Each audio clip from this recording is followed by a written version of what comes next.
So இது எல்லாமே வந்து எக்ஸ்பீரியன்ஸ் பண்ணிட்டு தான் நம்ம சொல்கிறோம். எக்ஸ்பீரியன்ஸ் இல்லாமல் இது வந்து இவ்வளோ உறுதியாக கான்ஃபிடென்ட்டாக சொல்ல முடியாது. ஸோ அதனால் வந்து இது ரொம்ப பவர்ஃபுல்லான யோகா, சாதாரண யோகா கிடையாது. உடல் வந்து கொஞ்சம் ஆரோக்கியமாக இருந்தால் தான் மற்ற யோகா பண்ண முடியும், முரளி கேட்க முடியும். பாபா வந்து ஒரு வாரம் முன்னாடி முரளியில் சொல்லியிருந்தார், யோகா வந்து ஆரோக்கியத்திற்காக அப்படிங்கிறத பாபா சொல்லியிருந்தார். ஸோ ஆனால் ஒரு சில முரளியில் பாபா சொல்லுவார், உங்கள் உடல் ஆரோக்கியத்திற்காக நான் வரலை அப்படிங்கிறது பாபா சொல்லுவார். ஸோ அதுக்கு என்ன காரணம் அப்படின்னா, ஓகே, அதுக்கு என்ன காரணம் அப்படின்னா பாபா 2 விதமாக சொல்லுவார், சரிங்களா? ஸோ ஒன்று வந்து பார்த்திங்க அப்படின்னா, உங்கள் உடம்பை வந்து நான் சரிப்படுத்துறதுக்காக நான் வரலை அப்படின்னு சொல்லுவார். அவ்யக்தவாணியில் என்ன சொல்லியிருப்பாருன்னா, நீங்கள் யோகா பண்ணிங்கன்னா, குஷியாக இருந்தீங்கன்னா உங்கள் உடல் வியாதி காண போயிடும் அப்படின்னு சொல்லுவார். இது நமக்கு குழப்பமாக இருக்கும், ஏன் வந்து பாபா வந்து இப்படி சொல்கிறாரு அப்படின்னு சொல்லிட்டு நமக்கு வந்து குழப்பமாக இருக்கும்.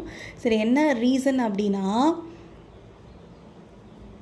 ஆக்சுவலாக பாபா என்ன சொல்ல வராரு அப்படின்னா, உங்களோட உடம்பை சரிப்படுத்துறதுக்காக நான் வரலை. அது உண்மைதான், உடம்பை வந்து அவர் சரிப்படுத்த மாட்டார். ஆனால் அவர் சூக்ஷ்மமாக ஒன்று சொல்கிறாரு, உன் ஆத்மா தூய்மை ஆகிடுச்சுன்னா உன் உடம்பு சரியாயிடும், சரிங்களா? அப்போது நீங்கள் வந்து ஆத்மாவை தான் க்ளீன் பண்ணணும். ஆத்மாவில் தான் எல்லாமே இருக்குது, உடம்புல எதுவுமே கிடையாது. ஆத்மா சதோ பிரதானம் ஆயிடுச்சுன்னா உடலும் அதுக்கு தகுந்த மாதிரி ஆகும். ஆனால் சத்தியுகத்தின் உடம்பு இப்போ கிடைக்காது. சத்தியுகத்தின் மாதிரி மாடல் அப்படின்னு சொல்லுவாங்க இல்லையா, அந்த மாதிரி வேணால் இப்போ நம்மளால் இருக்க முடியும். நல்லா யோகா பண்ணி ரொம்ப தூய்மையாக இருந்து இந்த உடல் மூலியமாக நம்ம சேவை பாபா அர்ப்பணம் செஞ்சால் வேணால் அப்படி நடக்கும். சரி, அப்படி அட்லீஸ்ட் தேவதை மாதிரி இல்லைனா கூட அட்லீஸ்ட் ஆரோக்கியமாக தான் இருக்கணும். சரி, அப்புறம் அதுவுமே இல்லை அப்படின்னா தேர்ட் ஆப்ஷன் என்ன, அட்லீஸ்ட் ஒரு 70% ஆரோக்கியமாக இருக்கணும்ல. இல்லை சிஸ்டர், மாத்திரை சாப்பிட்டுட்ருக்கேன், மாத்திரையை நிறுத்தலாமா அப்படின்னு கேட்பாங்க. ஸோ அது வந்து மாத்திரையை நம்மளால் நிறுத்தக்கூடாது. உங்களுக்கே ஆள் மனசு சொல்லும் இந்த மாத்திரையை நம்ம நிறுத்தலாம், ஏன்னா நம்ம இவ்வளோ நாளாக ஹெல்த் யோகா பண்ணிகிட்ருக்கோம். இல்லை திடீர்னு டாக்டர் கூட சொல்லலாம், ப்ரிஸ்கிரிப்ஷன் மூலம் டாக்டர் சொல்ல, சரி நிறுத்திடலாம்ப்பா உங்களுக்கு அப்படின்னு சொல்லிட்டு சொல்லலாம். ஸோ அந்த மாதிரி கன்சல்டேஷன் இல்லாமல் மாத்திரை நிறுத்தாதீங்க. ஸோ 2வது ஆப்ஷன் வந்து மாத்திரை சாப்பிட்டா சைடு எஃபெக்ட் வரும் அப்படிங்கிற அந்த பயத்துலேயே நிறைய பேர் இருப்பாங்க. அதுக்கு என்ன வந்து பாபா சொல்லியிருக்காருன்னா, முரளியை கலியுகத்தோட ஃப்ரூட்டா அப்படின்னு நினச்சிட்டு சாப்பிடு. ஸோ மாத்திரை சாப்பிட்றதுக்கு முன்னாடி அதுக்கு வந்து நல்ல ஒரு டெய்லியுமே சாப்பிட்றதுக்கு முன்னாடி ஒரு 5 நிமிஷம் அந்த மாத்திரை மருந்துக்கு அது வந்து ஒரு ஃப்ரூட்டு, இது வந்து ஒரு டானிக், இது எனக்கு நல்லது தான் பண்ணும் அப்படிங்கிற அந்த வைப்ரேஷன் கொடுத்துட்டு சாப்பிட்டிங்கன்னா அதோட சைடு எஃபெக்ட் உங்களுக்கு ஒன்றுமே ஆகாது. நீங்கள் வாழ்நாள் ஃபுல்லாக மாத்திரை சாப்பிட்டாலும் உங்கள் உடம்பு எப்படி இளமையாக ஆரோக்கியமாக கண்டிப்பாக இருக்கும். கண்டிப்பாக அது வாழ்நாள் ஃபுல்லாக சாப்பிட போகிறதில்ல. நம்ம ஹெல்த் யோகா பண்ணுறதுனால பெரியவங்களுக்கு சொல்கிறேன், இந்த மாதிரி சுகர் பேஷண்ட், ப்ரெஷர், கால் வலி இருக்கக்கூடிய மாதாஜி, ஸோ 50 இயர்ஸ்க்கு மேலே இருக்கக்கூடிய பிரதர்ஸ், ஸோ அவங்களால இந்த மாதிரி கம்பல்சரி மாத்திரை சாப்பிடக்கூடிய ஆத்மாக்களுக்கு கண்டிப்பாக வந்து இந்த மாதிரி வந்து ஒரு நல்ல வைப்ரேஷன் கொடுத்துட்டு பாபாவுக்கு லெட்டர் எழுதணும். பாபா இந்த மாதிரி சைடு எஃபெக்ட் இருக்குன்றாங்க, பயமாக இருக்குது, ஸோ அந்த எண்ணத்தை நீ வச்சுக்கோ, எனக்கு இதுக்கு பதிலாக ஒரு எண்ணத்தை கொடு. பாபா சொல்லுவார், குழந்தை அது ஃப்ரூட்டுன்னு நினச்சிக்கோ. அப்போ அதுக்கு வைப்ரேஷன் கொடுத்துட்டு சாப்பிடும்போது உடம்பும் ஆரோக்கியமாக இருக்கும், அது சைடு எஃபெக்ட் உங்களுக்கு ஒன்றுமே பண்ணாது. சைடு பை சைடு ஹெல்த் யோகா பண்ணுறதுனால ஒரு நாள் வரும், நீங்களே அந்த மாத்திரையை டாக்டர்கிட்ட கேட்டுட்டு அதுக்கப்புறம் நீங்கள் நிறுத்திக்கலாம். நீங்களாம் அதை நிறுத்தக்கூடாது. ஹெல்த் யோகாவும் பண்ணுங்கள், மாத்திரையும் சாப்பிடுங்க. ஸோ ஒரு டைம் வரும், ஸோ அந்த மாதிரி வந்து நீங்கள் நிறுத்திடலாம். ஸோ இன்னொன்று வந்து நம்மளோட எண்ணங்களுக்கு அவ்வளோ வலிமை இருக்குது. ஸோ கண்டிப்பாக இந்த மாத்திரை சாப்பிட்றதுனால என்னோடய உடல் ஆரோக்கியமாக இருக்கும். வெளியில் இருக்கவங்களுக்கு வேணால் இது சைடு எஃபெக்டாக இருக்கலாம், ஆனால் மாஸ்டர் சர்வசக்திவான் ஆத்மாவாகிய எனக்கு இது சைடு எஃபெக்ட் வராது. ஏன்னா உங்கள் சப்கான்ஷியஸ் மைண்டு வந்து சப்கான்ஷியஸ் மைண்டுக்கிட்ட நீங்கள் பேசணும், இல்லை நம்ம ரொம்ப ஆரோக்கியமாக தான் இருக்கோம் அப்படின்னு சொல்லிட்டு பேசணும் இல்லையா? ஸோ ஒரு வாரம் என்ன பண்ணுங்கன்னா, நைட்டு தூங்குறதுக்கு முன்னாடி ஆரோக்கிய பவ அப்படிங்கிறத வரதானம் வந்து பாபா உங்கள் தலை மேலே வச்சு நெய் கலச காஷ் வந்து உங்கள் அந்த ஒளியோட அந்த தலை மேலே வந்து போகிற மாதிரி ஒரு 15 மினிட்ஸ் யோகா பண்ணிவிட்டு 1 வீக் ஃபுல்லாக தூங்குங்க. காலையில் எழுந்திரிச்சோடனே ஒரு 5 நிமிஷம் ஆரோக்கிய பாவை வாங்கிக்கோங்க. அடுத்த 7 நாள் வந்து பியூரிட்டி வந்து பண்ணுங்கள். மறுபடியும் 7 நாள் வந்து ஆரோக்கியம். ஸோ இது மாதிரி நீங்கள் பியூரிட்டி, ஆரோக்கியம் இதில் மட்டும் கான்சென்ட்ரேட் பண்ணுங்கள், மற்றதெல்லாம் ஆட்டோமேட்டிக்காக வந்துடும், சரிங்களா? ஸோ இந்த மாதிரி நீங்கள் பண்ண உடல் வந்து கண்டிப்பாக வந்து ஆரோக்கியமாகிடும். அதுவும் இல்லாமல் நம்ம ஹெல்த் யோகா வாரத்தில் ஒரு 4 நாளாவது எல்லோரும் சேர்ந்து பண்ணுறோம். ஸோ அதுலேயே ஒரு பெனிஃபிட் இருக்குது. ஸோ இது இல்லாமல் நம்ம கூட இருக்கவங்களும் நம்மளால் அவங்களும் ஆரோக்கியமாக தான் இருப்பாங்க. ஸோ இதெல்லாம் எதுக்கு பண்ணுறோம் அப்படின்னா, சத்தியுகத்துக்கு போகிறதுக்காக பண்ணுறோம். இதை மட்டும் பண்ண பிரஜை ஆகிடுவோம், இப்பயும் நான் சொல்லிட்டேன். ஸோ இதெல்லாம் பண்ணுறது வந்து எதுக்காகனா நம்ம நல்லா முரளி படிக்கணும், பாபா வீட்டில் போய் சேவை பண்ணணும், இன்னும் நிறைய மனசா சேவை டிஃப்ரெண்ட்டாக பண்ணணும், சக்கரத்தை சுற்றணும், எல்லாமே நம்ம மீட்டிங் வைக்க முடியாது. ஸோ ஆளாளுக்கு தனியாக உட்காந்து இந்த பயிற்சி வந்து எடுக்கணும், ஏகாந்தவாசி ஆகணும். ஸோ ஆத்மானு உணரணும், முரளி படிக்கணும், நிறைய பயிற்சிகள் நிறைய விஷயங்கள் வந்து நம்ம எடுக்கணும். ஸோ அந்த மாதிரி இருக்கும் பொழுது நம்மளோட ஸ்திதி வந்து ரொம்ப நல்லாயிருக்கும். வெறும் ஆரோக்கியம் வைப்ரேஷன்ஸ் மட்டும் நீங்கள் கொடுத்தீங்கன்னா ஓகே, இந்த பிறவி ஆரோக்கியமாக இருப்பீங்க ஓகே அப்படின்னா கூட பிரஜையாக வந்துடும். பட் இதை தாண்டி செல்ஃபாக மோட்டிவ் நம்மளே பண்ணி இன்னும் நிறைய யோகா பண்ணால் தான் நம்ம வந்து 108 போக முடியும். இதை பண்ணுறனால நம்ம 108 போக முடியாது. இது வந்து ஒரு பேஸ்மெண்ட், அவ்வளோதான். சும்மா ஒரு அடித்தளம் போடுறோம். இது அடித்தளம் போடுறதே இதுக்கு, மற்ற பில்டிங் கட்டுறதுக்கு. அதுதான் தூய்மை, குஷி, சக்கரத்தை சுற்றுறது, முரளி படிக்கிறது, ஞான சிந்தனை பண்ணுறது, உலகத்துக்கு வந்து இன்னும் நிறைய வைப்ரேஷன்ஸ் கொடுக்கறது, இயற்கைக்கு சக்காஷ் கொடுக்குறது. ஸோ இந்த மாதிரி நிறைய அடுக்குமாடிகள்லாம் இருக்குது. அதெல்லாம் கட்டினீங்கன்னா தான் 108 போக முடியும். பேஸ்மெண்ட் ஆரோக்கியம், சரிங்களா? அதுக்கு கீழே வந்து கிரவுண்டு ரொம்ப டீப்பாக இருக்கும் இல்லையா, அந்த மண்ணுக்கு போர் போடுவாங்க. ஸோ அதுதான் வந்து ஸ்ரீமத்தை. அது ஸ்ட்ராங்காக இருந்தால் தான் பேஸ்மெண்ட் வந்து ஸ்ட்ராங்காக இருக்கும், ஓகேங்களா? ஸோ நீங்கள் ஸ்ரீமத்தை நல்லா ஃபாலோ பண்ணணும். அதுக்கப்புறம் ஸோ இதெல்லாம் பண்ண என்ன ஆகும்னா சப்கான்ஷியஸில் ரெக்கார்டிங் ஆகும். ஸோ நீங்கள் வந்து ஒரு விஷயம், இப்போ இந்த ஆரோக்கியம் ஓகே, மற்ற விஷயங்கள் எடுத்துக்கோங்க. லைஃப்பில் வந்து மற்ற விஷயங்கள் நீங்கள் பண்ணுறீங்க பியூரிட்டியாக இருக்கிறதுக்காக, மாயாவை ஜெயிக்கிறதுக்காக. நான் ஃபோனில் அடிக்ஷனாக இருக்கேன், நான் ஃபோனில் என்ன தான் பாபாவை பற்றி பார்த்தாலும், ஃபோனில் என்ன தான் வந்து வாட்ஸ்அப், யூடியூப் பாபா பற்றி பார்த்தாலும் அதுவுமே ஒரு அடிக்ஷன் தான். அதுலேருந்து வெளியே வரத்துக்காக செல்ஃபாக நீங்கள் மோட்டிவேட் பண்ணுறீங்க. 21 நாளைக்கு முரளியை 3 தடவை படிக்கிறீங்க, எழுதுறீங்க. ஸோ இந்த மாதிரி எல்லா விஷயமும் நீங்கள் பண்ணுறீங்க. ஆனால் உங்களுக்கு அது சக்ஸஸே ஆக மாட்டேங்குது, ரொம்ப தடயம் வருது. நீங்கள் யோகா பண்ணுறீங்க, நிறைய எண்ணங்கள் வருது, ரொம்ப டிஸ்டர்ப் ஆகுது, எதுவுமே ஒர்க் ஆகாத மாதிரி இருக்குது, எதுவுமே ஒர்க் ஆகலையே அப்படிங்கிற மாதிரி எண்ணமே மாயை தான், சரிங்களா? அவங்க மாயா வந்து என்ன பண்ணுது, மாயா ஸ்கொயர் ஆக்கக்கூடாது. மாயா வருது, அதோட வேலை. நீங்கள் அதை ஸ்கொயர் ஆக்காதீங்க. மாயா ஸ்கொயர் A+B² மாதிரி என்ன மாயா ஸ்கொயர் ஆக்காதீங்க அப்படின்னு வரும் பாபா.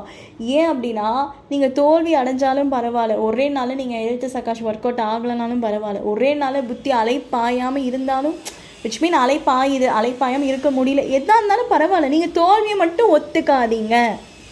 அதுதான் பாபா சொல்கிறாரு. நீங்கள் முயற்சி பாட்டுக்கு பண்ணிக்கிட்டே இருங்க. சர்வசக்திவாக நம்ம கூட இருக்க. ஒரே நாள் எதுவுமே நடக்காது. சொர்க்கம் கூட ஒரே நாள் வராது, ஓகேங்களா? ஒரு பில்டிங் கட்டினா ஒரே நாள் கட்ட முடியுமா? அப்படி கட்டினா அந்த பில்டிங் ஸ்ட்ராங்காக இருக்குமா? 10 நாள் இடிஞ்சு வந்துடும். ஜப்பானில் அந்த சைனா அவங்களாம் எர்த்குவேக் வர இடத்துல போய் பாருங்கள், ரொம்ப சீக்கிரமாக பில்டிங் கட்டுவாங்க. அது அப்படி தான். சுனாமி நிலநடுக்க வந்து டக்குன்னு விழுந்துடும். இப்போ லைஃப்பில் எந்த ஒரு விஷயமா இருந்தாலும் பொறுமையாக இருக்கணும். ஒரு முரளி படிக்கிறீங்க, ஒரு ஞான சிந்தனை பண்ணுறீங்க, ஒரு ஹெல்த் யோகா பண்ணுறீங்க, ஒரு நல்ல விஷயம் லௌகீகமாக ஒரு சக்ஸஸ் பண்ணுற ஒரு பிஸ்னஸ் பண்ணுறீங்க, எதுவாக இருந்தாலும் எடுத்தோடனே அந்த ரிசல்ட் வரவே வராது. மினிமம் 45 மினிட்ஸ் அப்படிங்கிறது நான் அல்வா சொல்ல வந்தேன். ஒரு அல்வா செஞ்சால் கூட 2 மணி நேரம் ஆகுது, ஒரு கேசரி பண்ணால் கூட 1/2 மணி நேரம் ஆகுது. அப்படிப்பட்ட குக்கிங்லேயே இவ்வளோ நேரம் ஆகும் பொழுது வாழ்க்கை பாடத்தில் நாட்கள் கண்டிப்பாக ஆக தான் செய்யும். ஸோ நான் ஒரு வாக்கியம் படித்தேன், அது ரொம்ப பியூட்டிஃபுல்லாக இருந்துச்சு. கடவுளோட டைமிங் வந்து என்றைக்குமே ரொம்ப தள்ளி டிலே ஆகாது, ரொம்ப சீக்கிரமாகவும் நடக்காது. அவரோட டைமிங் ரொம்ப பர்ஃபெக்டாக நடக்கும் அப்படின்னு போட்டிருந்துச்சு. So God's timing is very perfect. நம்மளோட வேலையில் முயற்சி, நம்ம வந்து பலன் எதிர்பார்க்க வேணாம். ஆண்டவர் மேலே பாரத்தை போட்டு நம்மளோட வேலையை நம்ம பண்ணிகிட்டே இருந்தோம்னா ரிசல்ட் அவர் தான் கொடுப்பாரு, நம்ம கொடுக்க போகிறதில்ல. அதை புரிஞ்சுக்கோங்க. செய்கிறது தான் நம்ம கடமை, பண்ணுறது அவரோட கடமை. யோகா பண்ணுறது தான் என் வேலை. புத்தியால் பஞ்சத்துக்கு நான் என்ன பண்ண முடியாது? பாபா பார்த்துப்பாரு, அவ்வளோதான். ஒரே நாள் வராது, அவ்வளோதான். எழுத்தியா கொடுங்க, ஒரு நாள் கண்டிப்பாக நமக்கு சக்ஸஸ் நடக்கும். முரளி படிங்க, புரியலையா? ஓகே, நோ ப்ராப்ளம், முயற்சி பண்ணிகிட்டே இருங்க. ஆனால் உங்கள் லைஃப்பில் சுச்சுவேஷன், மனுஷங்க, உங்கள் மனசு எல்லாம் நெகட்டிவாக நடக்கிற மாதிரி தான் இருக்கும். அதுதான் மாயோட டெஸ்ட், அதுதான் மகாபாரத போர். அது அப்படி தான் சொல்லும், இதெல்லாம் முடியாது, இதெல்லாம் வேஸ்ட்டாக. அப்படி கிடையாது. அந்த எண்ணங்கள் வருது, உங்களால் முடியாது அப்படின்னு மனசில் மாயா சொல்லும். நீங்கள் என்ன போராடி அதை ஜெயிக்கணும். என்ன சொல்லணும்? இல்லை, இது ஏந்து இல்லை, இது பாபாவோடது, முடிஞ்ச ஒரே வார்த்தை. இல்லைப்பா, அதுக்கிட்ட சொல்லுங்கள், இல்லைப்பா இது நான் பண்ணலை, இது பகவான் என்னை பண்ண வைக்கிறாரு, நீ பாரு தோத்துட்ட அப்படின்னு சொல்லும். இல்லை, நான் முயற்சி பண்ணிகிட்ருக்கேன், நான் கண்டிப்பாக ஜெயிச்சிடுவேன், நீ யாருன்னு எனக்கு தெரியும். அதுக்கிட்ட பேசுங்க, ரொம்ப ஜாலியாக இருக்கும். அப்புறம் வெளியில் பேச டைமே இருக்காது, சரிங்களா? அதாவது அது கூட பேசணும். அது சொல்லும், பாத்தியா உன்னால் முடியல, பாத்தியா அப்படின்னு இந்த மாதிரி ஏதாவது ரொம்ப டிமோட்டிவேட் பண்ணும். யோகாவில் முரளி படிக்கும் போது எல்லா விஷயமும். அப்புறம் வந்து நீங்கள் வாட்ஸ்அப் பார்க்க மாட்டீங்கன்னு முடிவு பண்ணியிருப்பீங்க, தெரியாமல் போய் 2 தடவை பார்த்துருவீங்க. மாயா சொல்லும், பாத்தியா தோத்துட்டேன் அப்படின்னு சொல்லும். 3வது தடவை ஜெயிங்க. ஸோ அடி வாங்குறது முக்கியம் இல்லை, திரும்ப எந்திரிக்கிறவன் தான் வீரர் அப்படின்னு வந்து பாபா சொல்லுவார். அடி வாங்குறீங்க, அதுக்குன்னு அடியே வாங்கிட்டு இருக்காதீங்க. அது பாபா என்ன சொல்கிறாருன்னா, முடியாத பட்சத்தில் எந்திரிச்சிக்கோ குழந்தை அப்படின்னு. ஸோ வெற்றி அப்படிங்கிறது நான் இப்பயும் சொல்கிறேன், வெளியில் இருக்க சூழ்நிலைகள்னால கிடையாது. உங்கள் வாழ்க்கையில் என்ன தான் தோல்வி நடந்தாலும், என்ன தான் சுச்சுவேஷன் கீழானதாக இருந்தாலும், மனசில் எழக்கூடிய அந்த நெகட்டிவான எண்ணத்தை நீங்கள் ஜெயிக்கிறதா உண்மையான வெற்றி. இன்றைக்கி உங்களை 10 பேர் புகழ்வாங்க, நாளைக்கு அந்த 10 பேர் எங்கே போனாங்க, காணாமல் போயிடுவாங்க லைஃப்பில். ஓகே, அப்போது என்ன விஷயம் அப்படின்னா, லைஃப்பில் நம்மளோட மனசை நம்ம ஜெயிக்கணும். மனசில் நெகட்டிவான எண்ணங்கள் வரும், சுச்சுவேஷன் மோசமாக இருக்கும், மனிதர்கள் இன்றைக்கி நல்லா பேசுவாங்க, நாளைக்கு திடீர்னு மாறிடுவாங்க, நாளைக்கு இறந்து போயிடுவாங்க. சுச்சுவேஷன்ஸ், மனிதர்கள், இயற்கை எல்லாம் மாறிக்கிட்டே இருக்கும். பட் ஆனால் வந்து நம்மளோட எண்ணங்கள் வந்து நம்மக்கிட்ட நெகட்டிவாக பேசும்போது அந்த நெகட்டிவான வைப்ரேஷனை நீங்கள் எடுத்துக்காமல், இல்லை எல்லாமே என் நன்மைக்கு தான் நடக்குது, பகவான் என் கூட இருக்காரு அப்படிங்கிற அந்த எண்ணத்தை போட்டுறீங்க பாருங்கள், போட்டு ஜெயிக்கணும். அதுக்கு பேர் தான் உண்மையான வெற்றி. சரிங்களா? ஸோ உண்மையான வெற்றி அப்படிங்கிறது நம்ம மனசில் எழக்கூடிய எண்ணங்கள் தான். அது வந்து ஸ்ட்ராங்காக இருக்கணும், ப்ளஸ் ஸ்ரீமத் படி நடக்கணும், தூய்மையாக இருக்கணும். இன்னொன்று, இதெல்லாம் தூய்மையாக நீங்கள் ஸ்ரீமத் படி நடந்தால் தான் ஃபஸ்ட்டு உங்கள் மனசில் எழக்கூடிய இந்த நெகட்டிவான எண்ணத்தை நீங்கள் ஜெயிப்பீங்க. ஸோ நம்ம நிறைய கிளாஸ்லாம் பார்க்குறோம், பாசிட்டிவ் தாட்டு அது இதுன்னு. அது எல்லாராலையும் பண்ண முடியுமா? யாராலையும் பண்ண முடியாது. யோக பலம் இருந்தால் மட்டுமே, ஸ்ரீமத் அப்படிங்கிற அந்த கையில் அந்த கடாயுதம் இருந்தால் மட்டுமே அந்த நெகட்டிவான வைப்ரேஷன், அந்த நெகட்டிவான எண்ணத்தை உன்னால் ஜெயிக்க முடியும் குழந்தை அப்படிங்கிறாரு. எல்லாராலையும் ஜெயிக்க முடியுமாப்பா? உலகத்தில் எல்லாரும் இந்த உலகத்தில் வாழ்கிறாங்க. நம்ம பிரதர் சிஸ்டர்ஸ்லாம் யூடியூப்பில் நிறைய கிளாஸ் எடுக்கிறாங்க, நிறைய அந்நியானி பார்க்குறாங்க, யாரோ ஒருத்தர் தான் வராங்க. அதெல்லாம் பார்த்தே இன்றைக்கி எல்லோரும் ஜெயிச்சிட்டாங்களா? அவங்களால இருக்க முடியுமா? யாராலையுமே இருக்க முடியாது. ஏன் பாபா குழந்தைங்களாலையும் இருக்க முடியாது. கஷ்டம், அது சாதாரண விஷயம் கிடையாது. அதான் சொல்கிறல, பாபா குழந்தைங்கள ஸ்ரீமத் படி பக்காவாக நடக்கக்கூடிய தூய்மை சக்தி அதிகம் நிறைந்த உள்ள குழந்தைங்களால் மட்டுமே அந்த நெகட்டிவான எண்ணங்களையும் அந்த நெகட்டிவான வைப்ரேஷனையும் போராடி ஜெயிக்க முடியும். ஒரு சிஸ்டர் நேற்று கேட்டிருந்தாங்க வாட்ஸ்அப்பில், ஸ்ரீமத்னா என்னன்னு. ஆனால் அவங்க 7 days கோர்ஸ் எடுத்துட்டாங்க, பாபா கிளாஸ்க்கு போகிறாங்க, ஆனால் ஸ்ரீமத்னா என்னன்னு தெரிலன்றாங்க. ஸோ அதை பற்றி நாளைக்கு நான் ஒரு வீடியோ போடுறேன். ஸோ அதனால் நான் என்ன சொல்ல வரேன் அப்படின்னா, ரொம்ப இந்த ஆரோக்கியத்தின் வைப்ரேஷன் நீங்கள் பண்ணுறீங்க அப்படின்னா, ஸோ இது வந்து பேஸ்மெண்ட்டு தான். ஸோ இதுக்கப்புறம் வந்து பியூரிட்டி சக்காஷ் சக்கரை சுற்றுறது செல்ஃபாக நம்ம யோகா பண்ணணும். இல்லை நிறைய அவ்யக்த முரளி நீங்கள் படிங்க. ஸோ நிறைய பேர் கிளாஸ், ஜூம் மீட்டிங் நிறைய அட்டென்ட் பண்ணுங்கள், யோகா பட்டிஸ் இந்த மாதிரி அதை நீங்கள் மோட்டிவேட் பண்ணிங்கன்னா 108 கண்டிப்பாக வந்துடலாம். ஸோ அது மட்டும் இல்லாமல் குல்சார் தாதி ஒரு வாட்டி ட்ரான்ஸில் போய் பார்த்துருக்காங்க. கீழே தாதி பிரகாஷ்மணி, தாதி ஜானகிலாம் இருந்திருக்காங்க. ரொம்ப ஆர்வமாக போயிட்டு பாபா காட்சி காமிச்சிருக்காரு 108 பேரை. அந்த ஸ்க்ரீன் ஓப்பன் பண்ணிட்டாரு. பாபா ப்ராமிஸ் பண்ணியிருக்காரு குல்சார் தாதி கிட்ட, குழந்தை 108 யாரெல்லாம் வருவாங்கன்னு தயவு செஞ்சு நீ சொல்லிடாத அப்படின்னு. ப்ராமிஸை மீற முடியாது, கடவுளோட ப்ராமிஸ். அப்புறம் ட்ரான்ஸ் பாபா காமிக்க மாட்டார். ஸோ எப்படி மீறுவாங்க? அந்த குல்சார் தாதி ப்ராமிஸை மீறினா அப்புறம் பாபா மறுபடியும் காட்சி காமிக்க மாட்டார்ல. அந்த குழந்தைக்கு மட்டும் ஸ்பெஷலாக பாபா ட்ரான்ஸ் அதெல்லாம் அந்த காலத்தில் வச்சுருந்தார். கீழே தாதி பிரகாஷ்மணி இந்த விஷயம் எல்லாருக்கும் தெரியும். எல்லோரும் கேட்குறாங்க, நான் இருப்பேன். செம்ம பாயிண்ட்டு. குல்சார் அது என்ன சொன்னாங்கன்னா, எனக்கு பாதி பேர் அதில் யாருன்னே தெரியாது, நிறைய பேர் நான் அதுக்கு முன்னாடி பார்த்ததே இல்லை அப்படின்னாங்க. So very super answer. அதுதான் 108. நம்ம நினைக்கிற மாதிரி தாதிங்க தான் வருவாங்கப்பா, மதுபன் நிவாசிங்க தான் வருவாங்க, அப்படி கிடையாது. 108 ஒரு அழகான ஃப்ளவர். அந்த ஃப்ளவரில் டிஃப்ரெண்ட்டான கண்ட்ரி, டிஃப்ரெண்ட்டான ஜோனு, டிஃப்ரெண்ட்டான பூக்கள் இருக்குது. சாதாரண விஷயம் கிடையாது. நம்பினா வருவீங்க, நம்பலை அப்படின்னா வர முடியாது, அவ்வளோதான். அட்லீஸ்ட் 108 இல்லைனா கூட 16108 ராயல் ஃபேமிலியாவது வரணும். இல்லை முடியாது அப்படின்னா நெகட்டிவான எண்ணங்கள் உங்களுக்குள்ளே வரக்கூடாது. சரிப்பா, மம்மா கிட்ட தான் பாபா வந்து சொன்னாரா, குழந்தை நீ வந்து லக்ஷ்மி ஆயிடுவேன், நம்மக்கிட்டே தானே சொல்கிறாரு. மம்மா நம்பினாங்க, ஆனாங்க. நம்ம நம்பலை, இப்படி இருக்கும், அவ்வளோதான் வித்தியாசம், வேறு ஒன்றும் கிடையாது. என்னைக்காவது முரளியில் பாபா பிரம்ம பாபா குழந்தை தான் நாராயணன் ஆகும், மம்மா குழந்தை தான் லக்ஷ்மி ஆகும்னு மட்டுமா சொல்கிறாரு? நம்மளே தானே சொல்கிறாரு. அவங்க 2 பேரும் நம்பினாங்க, முயற்சி போட்டாங்க, ஆனாங்க. நம்ம நம்புறது இல்லை, அதுதான் பிரச்சனை. அவங்களுக்கு வராத டெஸ்ட் பேப்பராக தாண்டி நீங்கள் முயற்சி பண்ணால் அதே லெவலுக்கு தான் உங்களுக்கும் டெஸ்ட் பேப்பர் வரும். அதையும் ஞாபகம் வச்சுக்கோங்க, சரிங்களா? ஸோ இப்போ என்ன விஷயம்னா, அவங்க ஃபஸ்ட்டே அனுபவிச்சிட்டாங்க, நம்ம இப்போ அனுபவிக்கிறோம், அவ்வளோதான் விஷயம். அதனால் என்ன கான்செப்ட்னா, ஹெல்த் சக்காஷ் ஆகட்டும், எந்த ஒரு விஷயம் நீங்கள் முயற்சி அப்படிங்கிறது பண்ணிங்கன்னா உங்கள் லைஃப்பில் சுற்றி நடக்கிற சிச்சுவேஷனை பார்த்து என்றைக்குமே மனசை தளர விட்டுறாதீங்க. அதுதான் நான் சொல்ல வரேன். 2வது விஷயம், ஒரு லைஃப்பை நீங்கள் எப்படி வாழணும் அப்படின்னா ரொம்ப யூஸ்ஃபுல்லாக இருக்கணும். நேரத்தை வீணாக்காதீங்க. நேரத்தை வீணாக்குறதுனால உங்கள் மனசு தான் உங்களுக்கு தண்டனை கொடுக்கும். வெளியிலேருந்து யாரும் தண்டனை கொடுக்க மாட்டாங்க. சரிங்களா? ஒரு பிகேனா எப்படி இருக்கணும்? கர்ம யோகியாகவும் இருக்கணும், யோகி பாவா அப்படி இருக்கணும். வீட்டில் உங்களுக்கு கடமை என்ன பாவா கொடுத்துருக்காரோ அதை ஒழுங்காக செய்யுங்க தயவு செஞ்சு. அதை விட்டுட்டிங்கன்னா இங்கே யோகா வராது. சரிங்களா? ஸோ இங்கே இருக்கவங்க எல்லோரும் மோஸ்ட்டாக லௌகீக பிகே தான். ஸோ சரண்டர் கிடையாது. ஸோ அப்போ உங்களுக்கு பாபா என்ன காரியம் கொடுத்துருக்காரோ அதை ஒழுங்காக செய்யுங்க தயவு செஞ்சு. அதை செஞ்சுட்டுங்க. அது செய்யாமல் இருக்கிறதுனால உங்களுக்கு யோகா சுத்தமாக வராது. அதனால் மற்றவங்கள மெயினாக பார்க்காதீங்க, உங்களை மட்டும் நீங்கள் பாருங்கள், மகாரதிகளை பாருங்கள், அவ்வளோதான். ஸோ தயவு செஞ்சு உங்களுக்குள்ளே நல்லா மோட்டிவ் பண்ணிவிட்டு பரமாத்மாவோட சக்தி உங்களுக்குள்ளே நிரப்பிக்கோங்க. அது ஒன்று தான் நமக்கு பாதுகாப்பு கவசம், வேறு எதுவுமே கிடையாது. ஸோ சிவனை ரொம்ப லவ் பண்ணுங்கள், அவர் கூட நெருக்கத்தில் போங்க. ஸோ கொஞ்சம் யூடியூப்லேருந்து வாட்ஸ்அப்லேருந்து கொஞ்சம் மனுஷங்க கிட்டேருந்து விலகி இருந்து ஆழ்ந்த அமைதி, அந்த ஆழ்ந்த அமைதினா என்ன, அந்த யோகாக்குள்ளே நீங்கள் போனீங்கன்னா, நேற்று சொன்னார்ல வரதானத்தில், எப்போ சொன்னார் எனக்கு தெரியாது, ஆனால் இப்போ ரீசெண்டாக சொல்லியிருந்தார், அதில் ஆழத்துக்கு போனீங்க அப்படின்னா முத்து எடுக்கலாம். சரிங்களா? ஸோ அதனால் ரொம்ப சந்தோஷமாக இருங்க, ரொம்ப பாசிட்டிவாக இருங்க, முரளி எழுதி பாருங்கள். இதெல்லாம் பண்ணுறதுக்கே நமக்கு டைம் கரெக்டாக போயிடும் இல்லையா? ஸோ அதனால் இப்போ ஆரோக்கியத்தின் வைப்ரேஷன் நம்ம ஒரு வாரத்தை 4 நாள் கொடுத்துட்ருக்கோம். சரிங்களா? ஸோ இதை நான் யூடியூப்பில் அப்லோட் பண்ணுறேன். ஸோ கண்டிப்பாக இது மீட்டிங் இன்னும் நிறைய பேர் வரணும்னு சங்கல்பம் நீங்கள். ஸோ இந்த மாதிரி நிறைய யோகா ஏதோ வாரத்தில் நம்ம 2 நாள் வைக்கலாம். சரிங்களாப்பா? அந்த மாதிரி நேச்சருக்கு சகாஷ் கொடுக்கறது, பியூரிட்டிக்கு சகாஷ் கொடுக்கறது, ஸோ இதுக்கே நமக்கு டைம் கரெக்டாக இருக்குது. ஸோ அதனால் எந்த ஒரு விஷயமா இருந்தாலும் யோகா பண்ணும்பொழுது சுச்சுவேஷன்னாலேயும் அந்த ஒரு விஷயத்தினாலேயும் நம்ம மனசை தளர விட வேண்டாம். அப்போ ரொம்ப தூய்மையாக இருக்கணும். சரிங்களா? நம்ம தூய்மையாக எதனால் இருக்கோம் அப்படின்னு நிறைய பேர் கேட்பாங்க. நான் எதுக்கு தூய்மையாக இருக்கணும், இதனால் எனக்கு என்ன பலன் அப்படிங்கிற மாதிரி கொஷின்ஸ் வரும். இல்லை நம்ம தூய்மையாக இருக்கிறதுனால, மொபைல் அடிக்ஷன்லேருந்து விடுதலை ஆகிறதுனால, வாட்ஸ்அப் அதிகமாக யூஸ் பண்ணலாம், அதுக்குன்னு ஒரு லிமிட் இருக்குது, அவ்வளோதான். அது நம்மளை கண்ட்ரோல் பண்ணிகிட்ருக்கு. நிறைய பிகேஸ் இப்போ அதில் தான் மாட்டிகிட்ருக்காங்க.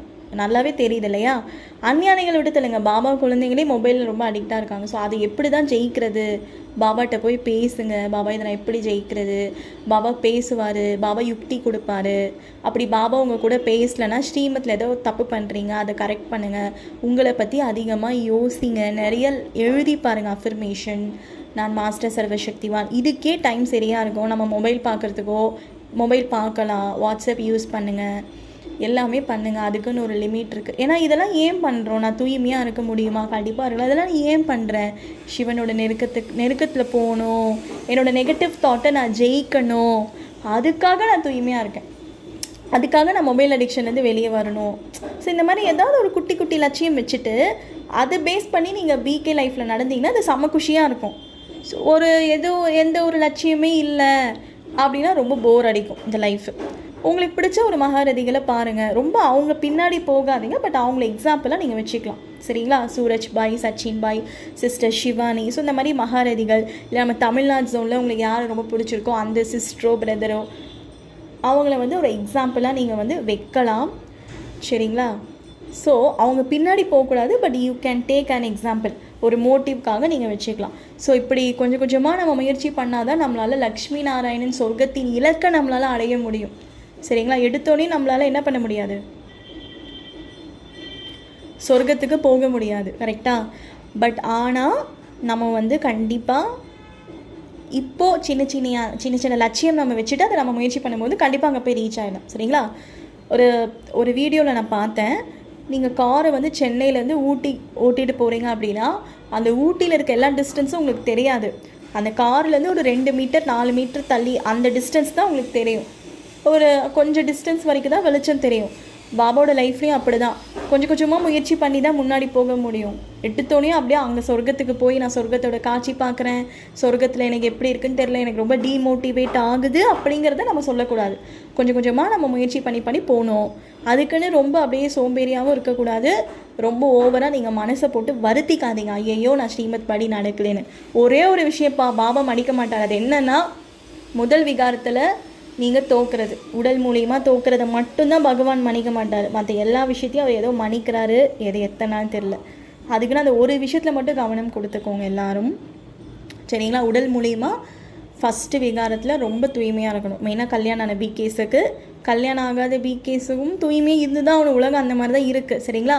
ஸோ எல்லோரும் அதில் ரொம்ப ரொம்ப கான்ஷியஸாக இருங்க. மெயினாக அந்த மாதாஜிங்க அதர்குமார் கல்யாணம் ஆகிட்டு ஒரே வீட்டில் இருக்கவங்க ரொம்ப பவித்திரமாக உடல் மூலிமா இருந்தே ஆகணும். அதில் மட்டும் நீங்கள் தப்பு பண்ணிட்டீங்கன்னா கடவுள் மன்னிக்கவே மாட்டார். யோகா பல நாளைக்கு வராது. ஸோ அதனால் மீதி விஷயம் நீங்கள் ஏதாவது கொஞ்சம் கொஞ்சம் தப்பு பண்ணுறீங்கன்னா கூட சரி ஓகே, நீங்கள் கொஞ்சம் மனசை தேத்திட்டு மறுபடியும் அந்த மாய்கிட்டேருந்து எந்திரிக்கலாம். ஆனால் ஃபஸ்ட்டு விகாரம் மட்டும் சரிப்பா, நான் 10 தடவை முதல் விகாரத்தில் விழுந்துட்டேன், பாபா தான் சொன்னார்ல அப்படின்னு விழுந்துட்டு நான் எந்திரிக்கலாம், அதெல்லாம் வாய்ப்பே இல்லை. ஒரு தடவை விழுந்துட்டீங்க முடிஞ்சது கதை.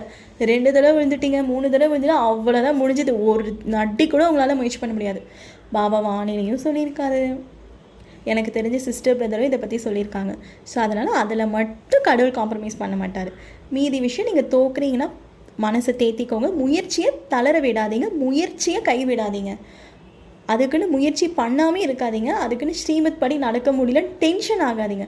கொஞ்சம் கொஞ்சமாக மாயாவை வெல்றதுக்கு என்னவோ அதை டே பை டே இன்க்ரீஸ் பண்ணிகிட்டே போங்க. ஒரு நாள் வரும் 100க்கு 100 நீங்கள் ஸ்ரீமத் படி நடப்பீங்க. பாபா உங்களுக்கு சர்டிஃபிகேட் கொடுப்பாரு. அதுக்குன்னு சோம்பேறியாகவும் ஆகக்கூடாது. ஸ்ரீமத் படி நடக்கலன்னு மனசை போட்டு குத்திக்காதீங்க. சரிங்களா? ஸோ இன்றைக்கி 2 ஸ்ரீமத்தா, நாளைக்கு ஒரு 3 ஸ்ரீமத், நாளான்னைக்கு ஒரு 4. சரிங்களா? நைட்டு லேட்டாக தூங்குறேன், காலையில் எந்திரிக்க முடியல. ஃபார் எக்ஸாம்பிள் என்ன பண்ணலாம்? சரி, ஒரு 10 மணிக்கு தூங்கிட்டு 5 மணிக்கு எந்திரிங்க. ஒரு 21 நாள் கொஞ்சமாக அடுத்து 9 மணிக்கு படுங்க, அப்புறம் 4 மணிக்கு எந்திரிங்க. இதுதான் முன்னேற்றம். எடுத்தோடனே 3 மணிக்கு எந்திரிக்க முடியுமா? மாயா வந்துடும், கண்டிப்பாக வரும் தான். அப்போ சமஸ்காரத்தை கொஞ்சம் கொஞ்சமாக நம்ம மாற்றணும். கொஞ்சம் கொஞ்சமாக மாற்ற தான் நமக்கு அதில் வெற்றி கிடைக்கும். சரிங்களாப்பா? மீட்டிங் முடிச்சுக்கலாம். ஓம் சாந்தி. தேங்க்யூ பாபா. ஆக்சுவலாக கூகுள் மீட் நாங்கள் எல்லோரும் சேர்ந்து வாரத்தில் 4 நாளைக்கு 20 நிமிஷம் to 25 நிமிஷம் ஹெல்த் யோகா ப்ராக்டிஸ் எல்லோரும் குழுவாக சேர்ந்து பண்ணுறோம். 2வது வாரத்தில் 4 நாளைக்கு இந்த கூகுள் மீட் ஆர் ஜூம் மீட்டிங்கில் நம்ம சிஸ்டர்ஸ் கிளாஸ் எடுப்பாங்க. மோஸ்ட்டாக நான் பாபா மூலிமா கிளாஸ் எடுப்பேன். அப்புறம் இன்னொரு சிஸ்டர் கம்பெயின் கொடுப்பாங்க. உங்களுக்கு விருப்பம் இருந்துச்சு அப்படின்னா கீழே இருக்க வாட்ஸ்அப் நம்பருக்கு வாட்ஸ்அப் பண்ணுங்கள். நான் ஹெல்த் யோகா குரூப்பில் உங்களை சேர்த்து விடுறேன்.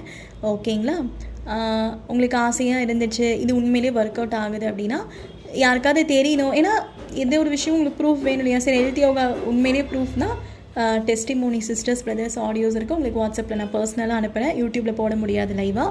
உண்மையிலேயே யாருக்காவது இன்ட்ரெஸ்ட் இருக்குது அப்படின்னா எனக்கு வாட்ஸ்அப் பண்ணுங்கள். அவங்க இந்த ஹெல்த் யோகா மூலிமா எங்களுக்கு, எங்கள் சகோதரிகளுக்கு, இவங்களுக்குலாம் என்னென்ன நடந்துச்சு அப்படிங்கிறது உங்ககிட்ட ஒரு 4-5 ஆடியோ ஷேர் பண்ணுறோம். உங்களுக்கு அந்த ஒரு நம்பிக்கை வரும். ஸோ நீங்கள் ஆட்டோமேட்டிக்காக யோகா பண்ணலாம். இது யூடியூப்பில் தான் ஷேர் பண்ணலான்னு பார்த்தேன். பட் ஓகே, யாருக்கு இன்ட்ரெஸ்ட் இருக்கோ பர்சனலாக அவங்களுக்கு மட்டும் வாட்ஸ்அப்பில் ஷேர் பண்ணிக்கலாம் அப்படின்னு முடிவு பண்ணியாச்சு. இன்ட்ரெஸ்ட் இருக்கவங்க கீழே வாட்ஸ்அப் நம்பருக்கு மெசேஜ் போடுங்க. கால் பண்ணாதீங்கப்பா. கால் பண்ணனால எடுக்க முடியாது. வாட்ஸ்அப்பில் மெசேஜ் மட்டும் போடுங்க. உங்கள் பேர், நீங்கள் ஹெல்த் யோகாவில் ஜாயின் அப்படின்னு சொல்லிட்டு நான் உங்களை ஜாயின் பண்ணி விடுறேன். சரிங்களா? சரிப்பா. ஓம் சாந்தி. தேங்க்யூ பாபா.